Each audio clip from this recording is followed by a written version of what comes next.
क्या मर्द को फारिग होते वक्त अपना पानी अंदर निकालना चाहिए या बाहर? और क्या बाहर निकालने के लिए बीवी की इजाज़त ज़रूरी है? ये वो सवाल है जिसका जवाब जानना न सिर्फ शौहर के लिए बल्कि औरत के लिए भी लाजमी है। अस्सलाम वालेकुम दोस्तों, उम्मीद करता हूँ कि आप सब खैरियत से होंगे। आज की इस वीडियो में तफसील से बात करने वाला हूँ कि मर्द को पानी कहाँ और कैसे निकालना चाहिए और इस अमल के दीनी, तिबी और नफ्सियाती पहलू क्या है।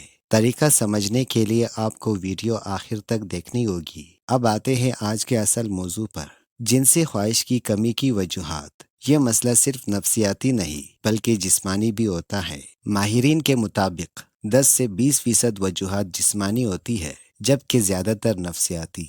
शादी के बाद जब हम बिस्तरी का अमल शुरू होता है तो बहुत सी खवातीन खौफ या झिझक की वजह से अपनी ख्वाहिशात को दबा देती है। शुरू के दिनों में ख्वाहिश ज्यादा होती है मगर वक्त के साथ साथ एक रूटीन बन जाती है और कशिश में कमी आ जाती है। बाज़ औक़ात औरत को माजी के तल्ख तजुर्बे, मसलन लड़ाइयाँ, बीमारी या दुख ज़हनी तौर पर परेशान रखते हैं। कुछ ख़वातीन बच्चे की पैदाइश के बाद या रहम निकलने जैसी बीमारी के बाद शदीद ज़हनी सदमे में चली जाती है जो उनकी जिनसी ज़िंदगी को मुतासिर करता है। अब आते हैं आज की हकीकी सवाल की तरफ। औलाद के हसूल के लिए मर्द का फारिग होना बहुत ज़रूरी है।